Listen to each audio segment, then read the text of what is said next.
Between two seas, between two worlds, the Orient and the Occident, this is the story of the birth of an illustrious city, Alexandria. Born out of nothing, Alexander the Great's dream city there in Egypt is destined to be the most modern and the largest megapolis of all antiquity. It will be home to up to 1 million people. The city's geometrical layout on such a vast scale will represent a revolution in city planning. Alexandria does offer us a model of urban geography according to a pre-planned grid pattern. It presents some complex challenges, such as building out on the water, a causeway more than 1 kilometer long. Its renowned port will become the most important in the whole Mediterranean. The goods will flow through it and drown it in riches. It was the largest souk in all antiquity. It was a melting pot of the known world. You can find everything in Alexandria. Including culture, with the world's most famous building, the Great Library of Alexandria, which will contain up to 700,000 papyrus scrolls. Never had so many wise men and intellectuals been gathered together in one place. All sharing their knowledge at the first international scientific research center, the Museon. It's a sort of NASA of libraries before its time.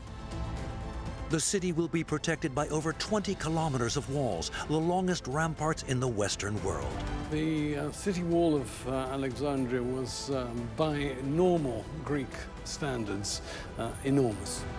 Within those walls lies the city's most beautiful temple, the Sarapion, dedicated to a new god who unites Greeks and Egyptians, Sarapion. Today, this 30-meter-high column still stands as a unique relic of ancient Alexandria. The royal building projects will also include the 7th wonder of the ancient world, the Lighthouse of Alexandria. This is an invitation to the first megapolis of the ancient world, Alexandria as you have never seen it before.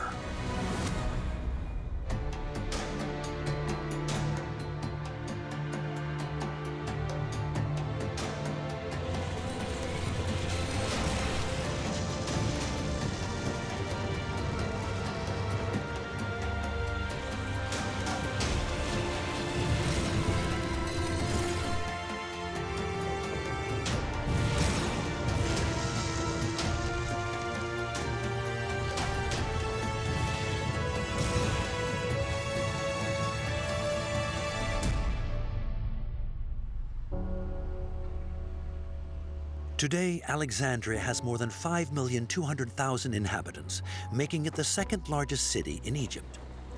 Its port and its industries form the heart of its economy, but it's also a popular seaside resort for the people of Cairo. Its port, ever since its foundation in the 4th century BC, is the largest in Egypt. The remnants of its ancient magnificence are rare. For the most part, they were engulfed by the waves because of erosion and earthquakes. But this megapolis, so incomparably brilliant in ancient days, calls at us to lift the veil of her mystery. So how did it all begin?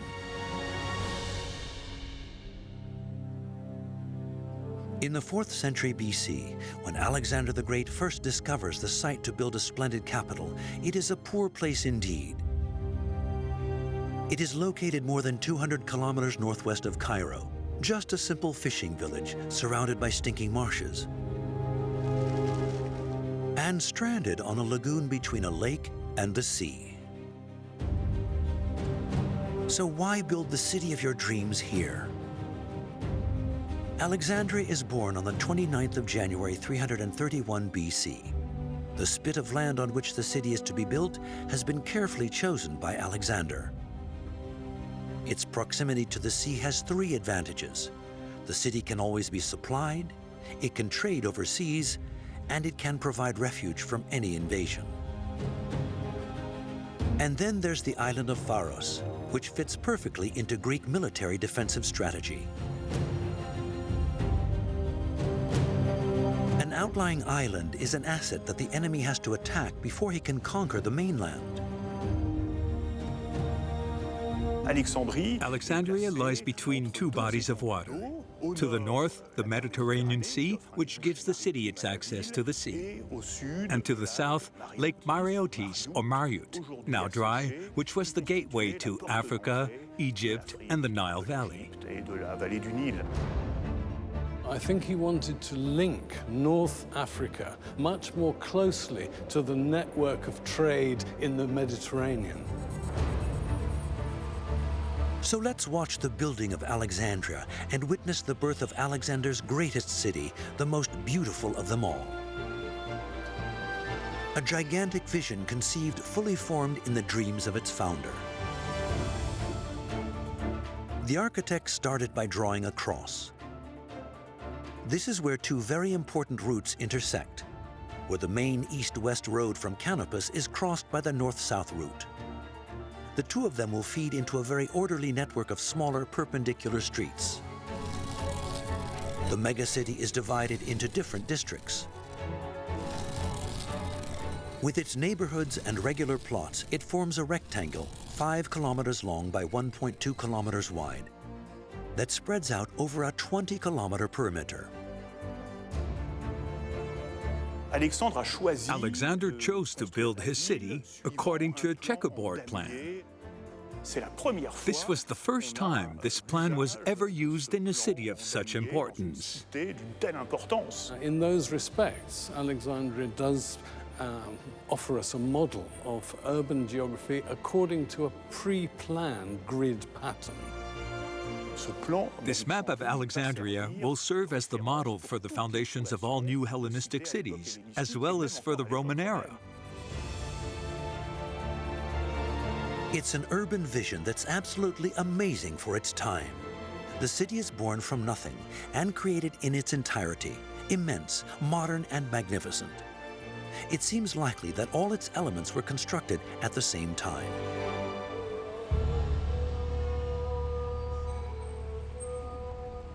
The road from Canopus is still there at the heart of Alexandria. This avenue is 2,300 years old. It has crossed the city from east to west ever since ancient times. It is one of the longest avenues in the world. It is 5 kilometers long. The Great Canopic Way cuts the city almost in two. In ancient times, its dimensions are extraordinary, 5 kilometers long and 30 meters wide. It links the city to the town of Canopus to the east, after which it is named, and leads from the Gate of the Moon to that of the Sun. The length was interesting, but the most striking thing about it is its width, 30 meters, which is about twice the size of any other known street of that period. The Canopic Way was designed for chariots and horses to be able to pass each other easily. As the central street of the city, it will host all the most beautiful public buildings. It crosses almost at right angles the Great North-South Way, which is just as wide. These are the fast lanes, designed to make life easier for hundreds of thousands of city dwellers. Never before had anyone seen such huge and splendid roadways.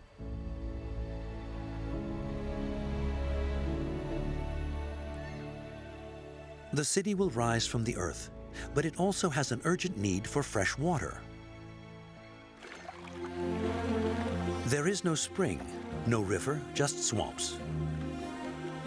But there are several solutions. The first is to use wells and cisterns.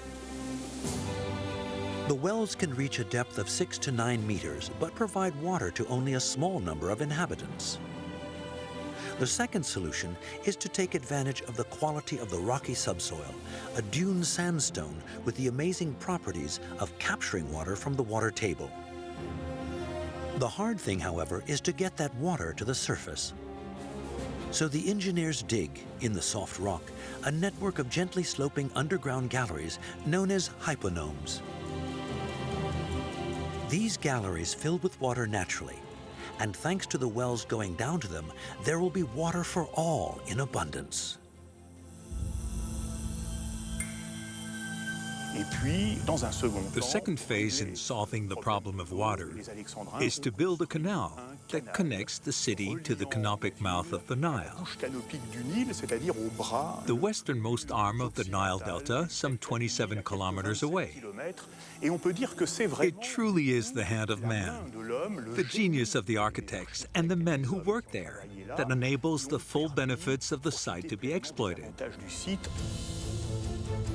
Alexandria the Great has to be an exceptionally modern city, one that fully exploits its maritime environment. It needs to get its priorities right. One of the first of them is to build a causeway that connects the Alexandrian shore to the island of Pharos. It is a complex challenge. They have to build a major edifice out over the water. The island of Faros will soon be famous all over the world, thanks to the lighthouse of Alexandria that will be built there and will take its name.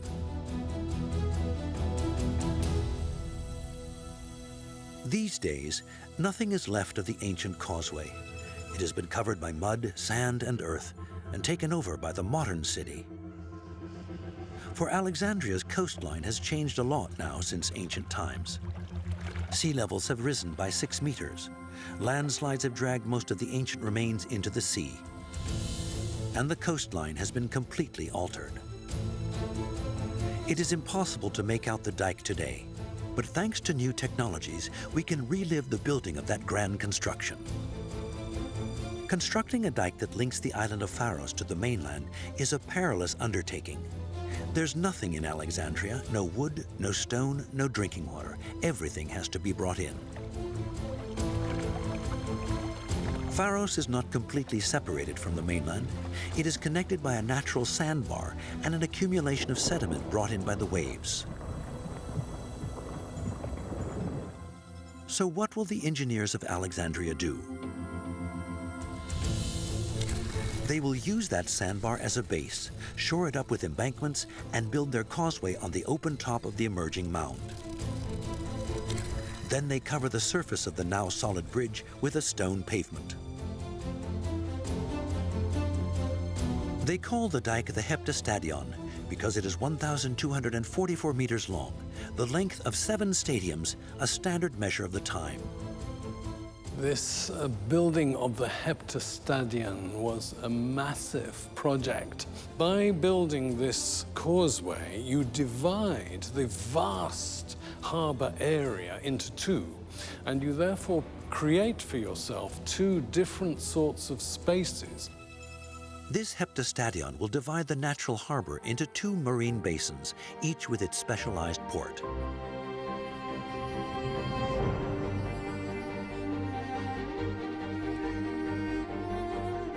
The port of Alexandria looks different nowadays. The former ancient great port of commerce now houses a fishing fleet. It remains one of the largest ports in the world. But it was also the largest trading port in the Mediterranean. It's always been a very lively place, but over the years it has changed. Its ancient coastline engulfed by the waves. Alexandria is surrounded on all sides by water, and water has played a big role in its history. Its unique location between sea and lake has always been exploited.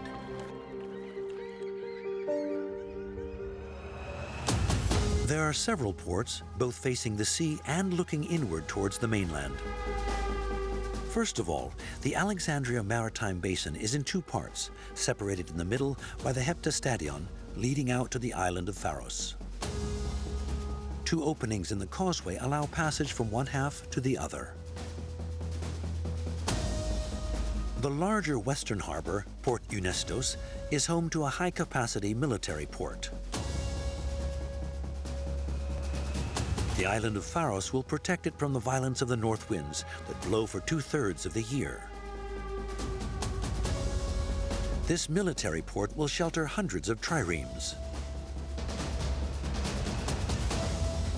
The smaller of the 2 harbors, known as the Great Port, is the civil and merchant port, which also welcomes royal ships of state. Although the approach to the coast is a difficult one, the tip of Cape Lokias and the eastern tip of Pharos Island make it an almost closed basin. The water of the Great Port is deeper, so it can accommodate the high tonnage vessels of a commercial fleet. Thanks to its excellent maritime location, Alexandria will be able to communicate, exchange, and trade with all the Greek markets of the Mediterranean. By building in particular, the commercial harbour, you attract traders from all around the Mediterranean. But the key thing about Alexandria is how cosmopolitan a city it was, a crossroads, as it were, of commerce, attracting people from as far west, indeed, as southern France, but also particularly all around the Mediterranean. You saw all kinds of people in the port district. There were Westerners, Romans, Gauls, Iberians, and then Orientals, Syrians, Persians, as well as Arabs. Alexandria was the largest souk of ancient times. The Greeks were traders par excellence. Trade was their true religion. Not only the material market, but also the spiritual and intellectual markets. You exchange foodstuffs, but also ideas, ideologies, religions. That's the basic concept of the market. It was a melting pot for the whole known world. Alexandria's got everything. But in the beginning, success came from elsewhere, from further inland.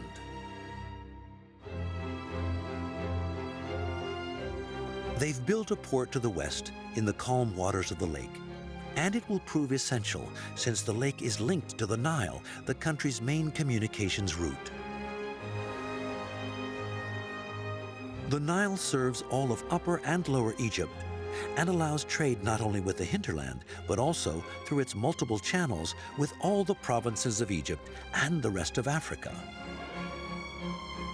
The goods all pour into this lake port that is easily connected by a short channel to the seaports.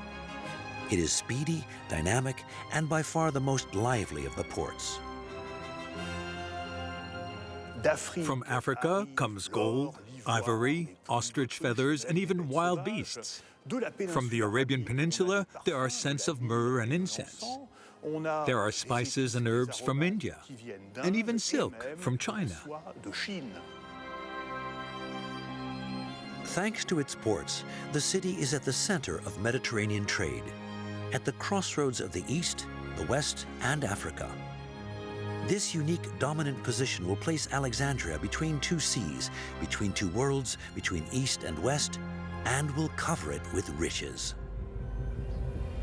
But a rich city in an open place can attract unwanted attention.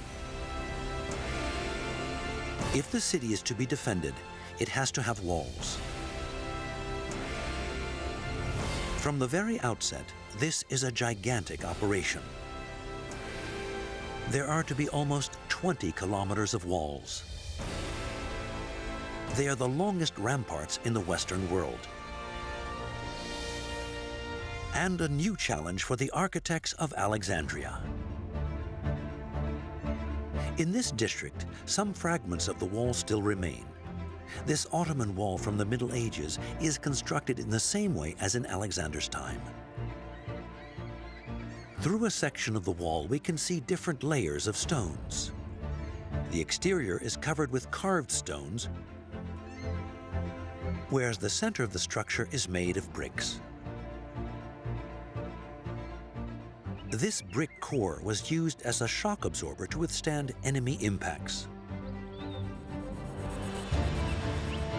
We do not know much about the layout of these walls. Most were destroyed in the 9th century. But it's estimated that they must have been 16 to 20 kilometers long and enclosed an area of 1,000 hectares.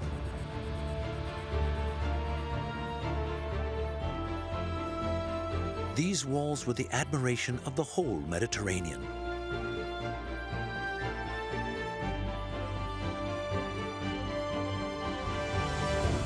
The city wall of Alexandria was, by normal Greek standards, enormous.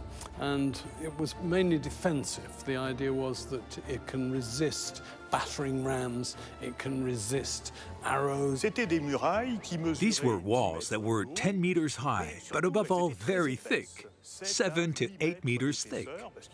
Of course, at that time, the first siege machines were already being used, especially catapults. They had to be able to resist the huge blocks that were thrown by these giant slingshots. The walls are punctuated at regular intervals with rectangular fortified towers, which offer two angles of attack on the enemy, and the choice of either raining arrows down on him or bombarding him.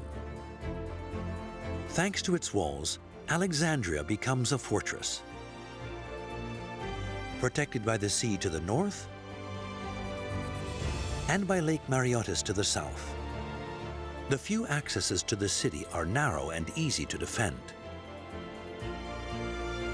The city can choose to be either open or closed. The ancient writers all talk of Alexandria as a cosmopolitan city, the first cosmopolitan city in the history of mankind. In other words, it's not only a polis, a Greek city as Athens was, but truly a place where all the peoples of the known world meet. Alexander the Great only stays for a few months in Egypt before leaving on further conquests, not knowing that he will never see Alexandria again. He dies in Babylon in 323 BC. It is one of his generals, the Greek general Ptolemy, who inherits Egypt. Ptolemy I will be both king for the Greeks and pharaoh for the Egyptians, and will found a dynasty. This is the beginning of the Ptolemy dynasty. 15 sovereigns, all of whom bear the name of Ptolemy, as well as some queens, including the famous Cleopatra. Alexander the Great's successor's reign will be filled with ostentatious power and the construction of legendary monuments. Ptolemy is a learned king, like Alexander the Great. He wants to create in Alexandria the temple of all the knowledge in the known world. Like all the powerful generals of Alexander the Great's army, Ptolemy really wanted to make his mark on history. He will create the largest and most famous library in the world, the Great Library of Alexandria. At a time when books did not yet exist, it will possess up to 700,000 papyrus scrolls and become the ancient world's very first research center. Today, a new great library, heir to the same spirit, has been built in Alexandria. Inaugurated in 2002, following a global competition involving 400 architects of 77 nationalities, it was the Norwegian project that won. It cost $220 million to build. The state-of-the-art building can accommodate 8 million volumes. But let us go back to the creation of its Hellenistic forerunner. To this day, no one really knows the location of the Great Library of Alexandria. The density of the contemporary city makes it impossible to carry out archaeological excavations. This lends it an appealing air of mystery. No architectural or artistic representation exists of the Great Library. So how have we been able to reconstruct it?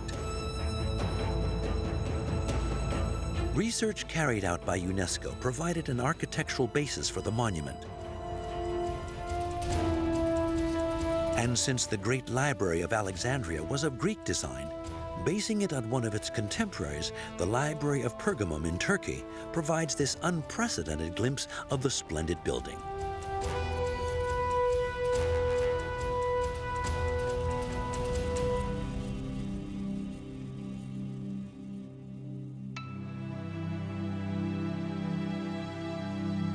In the 1st century BC, the geographer and historian Strabon is able to visit the site.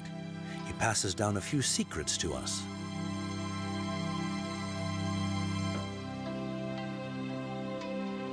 He situates the Great Library near the port in the district of the royal palaces.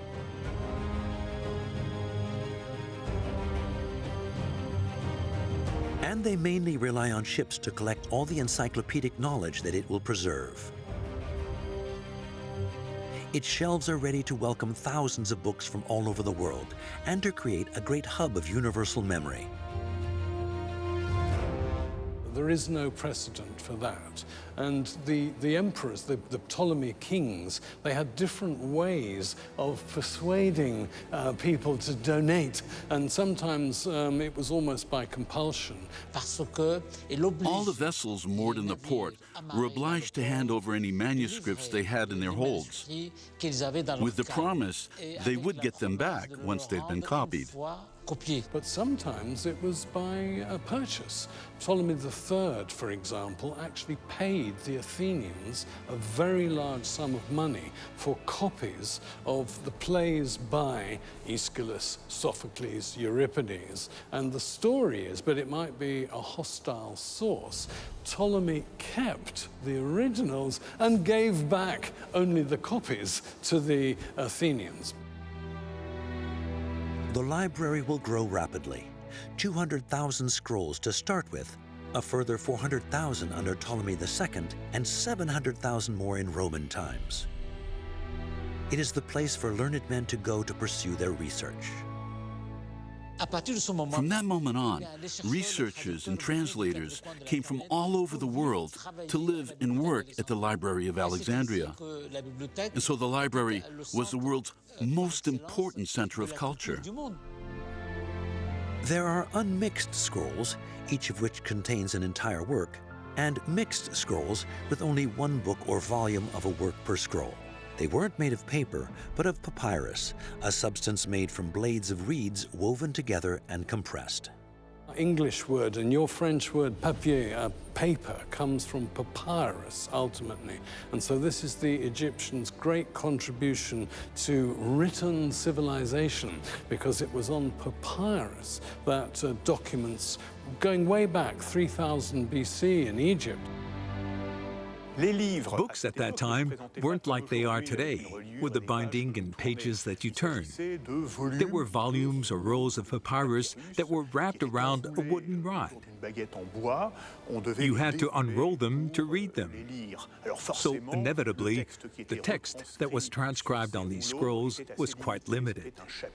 It corresponded to a chapter of one of today's works. In addition to the preservation and copying of scrolls, the role of the Great Library is to encourage the study, exchange, and comparison of great works on a variety of subjects: history, fiction, religion, science. It also serves as a conference venue. The Great Library is the extraordinary fruit of the royal will. It is one of a kind and is recognized as a true universal temple of knowledge and research. Its designers wanted it to be a universal project, in the image of Alexander the Great. With the Alexandria Library, they sought, above all, to incarnate the principle of the unification of the world. Its immense fame has survived the centuries, but many people don't know that it was in fact part of an amazing architectural complex. Around the library were other buildings. For instance, a real research center called the Museon. This scientific center is unique in the world. Ptolemy invites scholars and men of letters from all lands to Alexandria, all expenses paid and for an indefinite period. And the Museon, which means Temple of the Muses, will be home to this learned elite. Never had so many thinkers and intellectuals been gathered together in one place. It was really a first. They taught medicine there, astronomy, chemistry, and mathematics, alongside philosophy in all the sciences of antiquity. It really was the center of ancient knowledge as a whole. What's interesting from our point of view is that arts and sciences were not rigidly separated. In other words, you could be an expert in, for example, geometry, geography, but also be an expert literary critic. These great minds are received like kings in well-equipped and spacious buildings. There's a research institute, an astronomical observatory, medical and anatomical experiments, and even a zoo. Members of the Museon discuss and debate under the portico of its facade, or as they stroll through its leafy botanical gardens. They also gather in the large room used for lectures and seminars. The Museon is an incredible cosmopolitan research center born 300 years before our era. The Museon was a great project, a scientific research complex, a kind of NASA of libraries ahead of its time. The Library of Alexandria was a revolution in Egyptian civilization, and even in human civilization in general, because it introduced two very important elements into the concept of knowledge. The first was open access to knowledge. Don't forget that at the time, knowledge was the prerogative only of the priests and the clergy in Egyptian or Greek temples. The second element was that it was free. Anyone who had an idea or a theory and wanted to research them had the right to access previous knowledge and could carry out experiments to advance science. And what's more, it was a real revolution. The Museon is home to the most remarkable scholars on Earth. The Museon members exchange knowledge and they socialize. This will allow great institutions to all benefit from their knowledge. All this ushers in a cultural revolution, a desire to bring together all universal knowledge in a single place that will make Alexandria an incomparable megacity.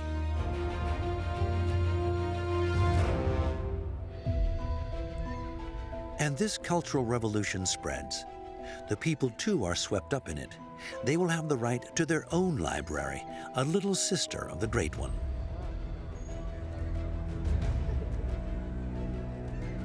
Here, in this working-class district south of the Canopic Way, stood the most beautiful temple in the city, the Sarapion. It is one of the few places in ancient Alexandria that we can locate precisely.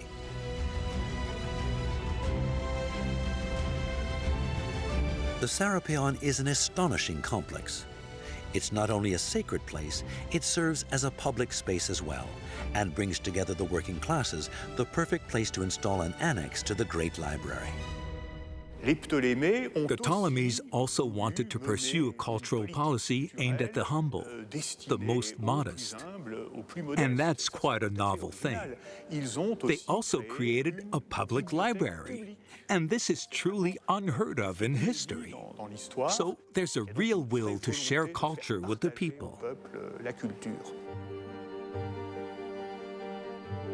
The papyrus scrolls were kept in alcoves dug right into the rock.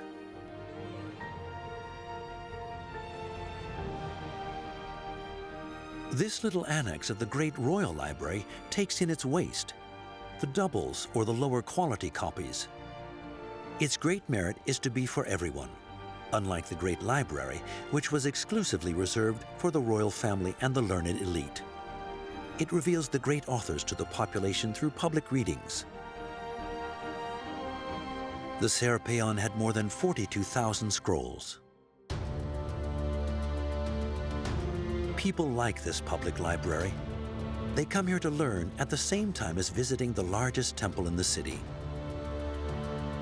Eager to unite Greeks and Egyptians, the Greek rulers invent a new god, Sarapion.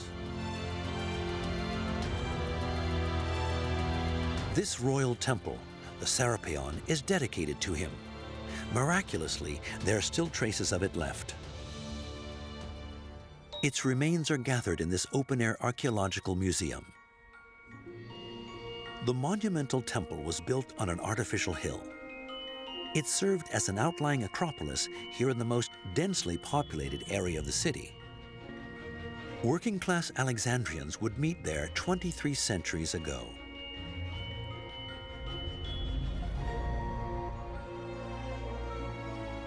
From ancient times, we still have these foundations and these two sphinxes that adorn the top of the hill.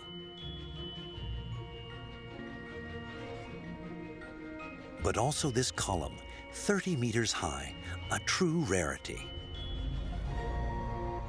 The column of Pompeii is the only remnant of ancient Alexandria still standing. In the 4th and 3rd century BC, it didn't exist.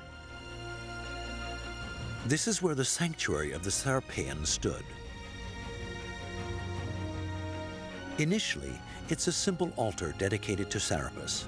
From the 3rd century BC, it will make way for a temple, which will during the Roman era become a sumptuous monument praised for its exceptional beauty.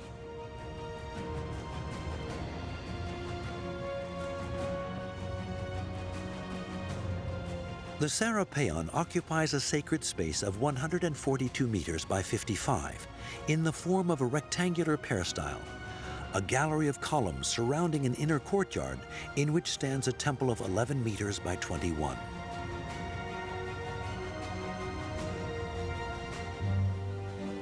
The 12th century author describes the Sarapion with its golden and bronze roof as a monument of resplendent beauty. In the center of the courtyard, the square Greek-style temple is 185 meters long. It houses a colossal statue of Serapis. Even the walls are partially covered with gold, bronze, and silver plates. Serapis is seated. He is recognizable by his headdress, a container, symbol of abundance. A seated Cerberus, the dog with 3 heads, guardian of the underworld, keeps watch to his right. Dreamed up by the royal power, the cult of Serapis will be a great success. It is a link between the Greek and Egyptian religions. He resembles both Osiris, the Egyptian god of the dead, and Hades, the Greek god of the underworld. He's a composite god who promises rebirth after death. The Sarapion has other rooms too, and adjacent temples. But the hill has other surprises as well. The cult of Serapis brought the Greeks and Egyptians together, although the Egyptians continued to honor their traditional god Osiris. There were also sacrifices in the Greek fashion, perhaps in the upper part of the temple and under it. And in underground galleries, mysterious rites took place, probably in the pharaonic tradition.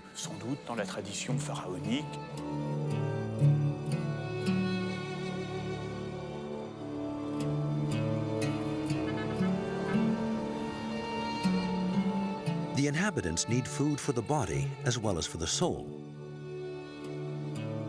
The agriculture of Alexander's lands has to feed the ever-growing population of the city.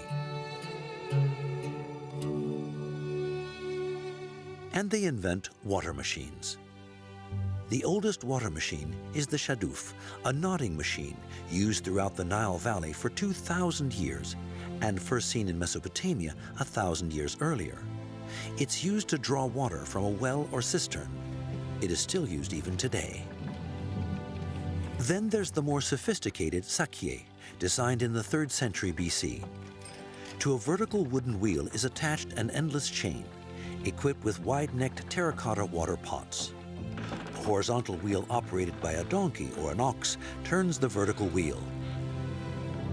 In the Ptolemy era, the fields are dotted with sakiés. But the finest invention in irrigation is undoubtedly the famous Archimedes screw, invented in the 3rd century BC. The scientists from Syracuse corresponded with Eratosthenes, the director of the Museon, and we think it was he who came up with this extraordinary invention based on the rotation of a propeller protected by a wooden cylinder. The propeller is tilted and its lower part is immersed in the water. It rotates constantly on its axis, moving neither forward nor backward, hauling the water up through its spiral at high speed, then pouring it out of the opening at the top. What makes the Archimedes screw so revolutionary is that it can draw water with such great speed. It means that the irrigated areas can be extended considerably beyond the flood basin of the Nile. By solving the challenge of pumping water, it's an invention that will increase fertility as well as the cereal harvests, which will lead to higher exports. After a century of its existence, there must have been between 400 and 500,000 inhabitants of Alexandria, maybe up to 1 million at the beginning of Roman times. Alexandria is really the most populated city of the Hellenistic period. It won't be surpassed until Rome in the 1st century AD. But in the 3rd century BC comes the much-awaited birth of the 7th wonder of the ancient world, the Lighthouse of Alexandria. A 135-meter-high fire tower that will operate day and night 7 days a week. It's the most legendary of Alexandria's monuments and will illuminate its port for nearly 17 centuries. The lighthouse collapsed permanently 600 years ago, but its location, unlike other ancient buildings, is beyond doubt. It was here, where now stands this 15th century Ottoman citadel, Fort Ketebe, that the splendid lighthouse was built.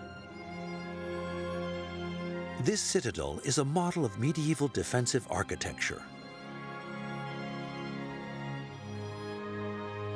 It was ideally situated, and the lighthouse, which had collapsed a century earlier after an earthquake, had fallen into the sea, leaving only a few stones behind. They were used to build the main tower at the center of the citadel. We will have to go back to the days of Ptolemy I and Ptolemy II to find out more. Access from the sea with its treacherous reefs is a dangerous business. The currents are very dangerous. There are rocks. Divers recently have estimated something like 40 wrecks immediately outside the harbor walls. So it was necessary. Building a fire tower to be seen from afar seems the best solution. But Ptolemy I and his successor will make it a monument fit for a king. At the time, the greatest monument in Egypt, indeed in the world, was the Pyramid of Cheops. So Ptolemy and Sostratus of Cnidus decided to go one better than the pyramid. Unfortunately, we don't know the exact height of the lighthouse. But if we reckon on a minimum of 120 meters, that's already huge for ancient times. They choose the location for the tower in 297 BC. What Ptolemy II wanted was to help Alexandria keep its sailors safe and also to make the city a great center of commerce. From the start, construction of the lighthouse proves complex. The Tower of Fire must be immense for practical reasons, to serve as a reference point for navigators, but also for reasons of prestige, to be a symbol of the power of the city and shine out to the rest of the world. Ptolemy was obsessed with surpassing, with outdoing his master, Alexander the Great. The tower is to stand on a rocky islet, constantly battered by the waves, at the eastern tip of the island of Pharos, which gives it its name. So begins 15 years of difficult work that will combine Greek construction techniques and decorations with Egyptian artistic traditions. Thus, at the foot of the lighthouse and in front of it, a gallery of standing royal statues, both male and female, will represent the new Ptolemaic pharaohs. The architecture of the lighthouse itself was Greek, but we found remains of 6 statues, probably representing the first Ptolemies in the form of traditional Egyptian pharaohs. Right, the Ptolemy I established a dynasty, and one of the points of a monument like the Pharos was not just to be practical, but also to be symbolic. And so it symbolizes the power of the dynasty over, in a way, over nature, but also it's a call sign. The first level of the lighthouse is reached by a 183-meter-long ramp supported by 16 arches that leads to the high door.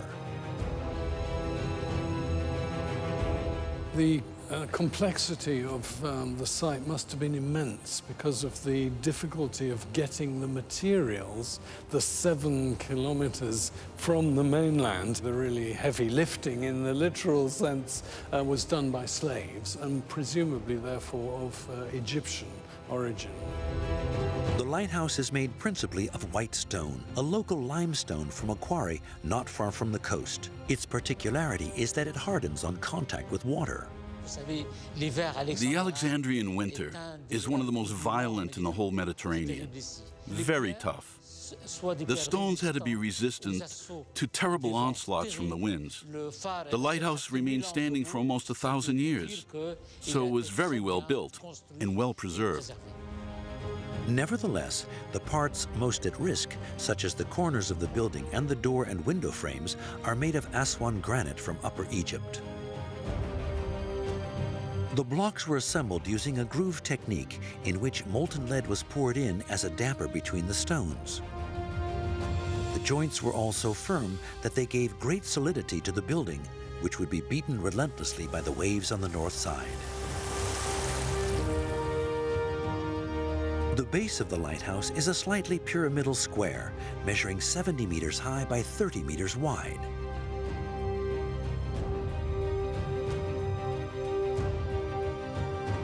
In the center, a terrace, protected by a railing over 2 meters high, reveals the second, octagonal floor, which measures exactly half the previous floor.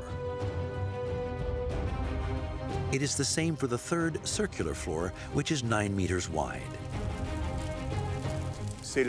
It was there that a fire kept constantly burning in a huge brazier. This last floor was topped by a dome, on which was placed the statue of a god, probably the great god Zeus.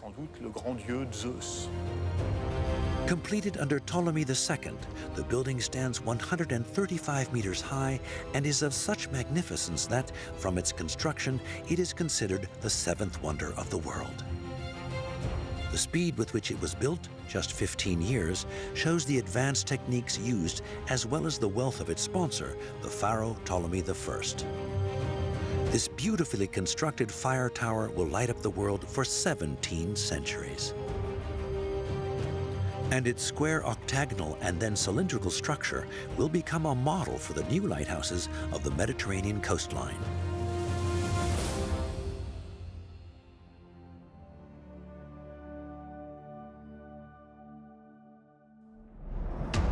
"15 years of titanic construction work result in a magnificent lighthouse. But then there's a new challenge, a logistical one this time: how to maintain day and night the huge open fire that sits at its summit. The huge quantities of wood required are brought up this ramp. It has been built wide enough for heavy carts, loaded with tree trunks, and pulled by oxen to get up to the building all the way to its first level, a remarkable achievement. The lighthouse is a place that's teeming with life. People live there. It has about 50 rooms to house the staff responsible for maintaining the building and storing the wood. All around this first level is an interior ramp that leads to the second floor. The lighthouse is pierced with windows to let daylight in to the stairs.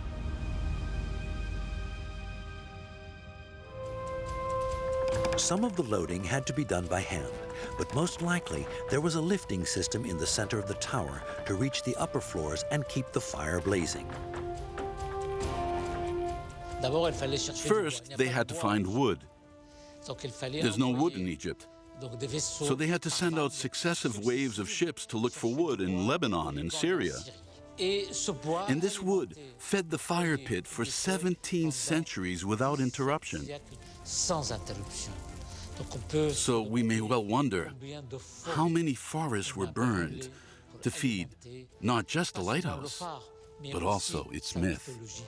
How was it possible to keep a flame? It was said to be perpetual. Obviously, wood is involved, but some people have suggested oil, which was, of course, the usual fuel if you're lighting your home you have an oil lamp. The location of the lighthouse is not the result of chance. it is part of an original and unprecedented scientific theory. They wanted the lighthouse to be built on the meridian measured by Eratosthenes. Eratosthenes was one of the legendary directors of the Library of Alexandria. He had managed to measure the meridian of the world, and they wanted the lighthouse of Alexandria and the Colossus of Rhodes to be built on what was called the axis of the world, which would later become known as the Alexandria Meridian. The Lighthouse of Alexandria, symbol of grandeur and magnificence, will illuminate the world of the Mediterranean until the 14th century, before being laid low by a series of earthquakes.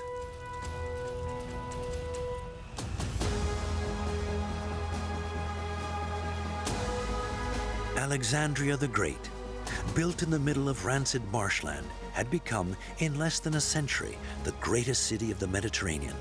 Her story was that of the waters that surrounded her, an ideal position at the crossroads of East and West, and one that brought her great riches.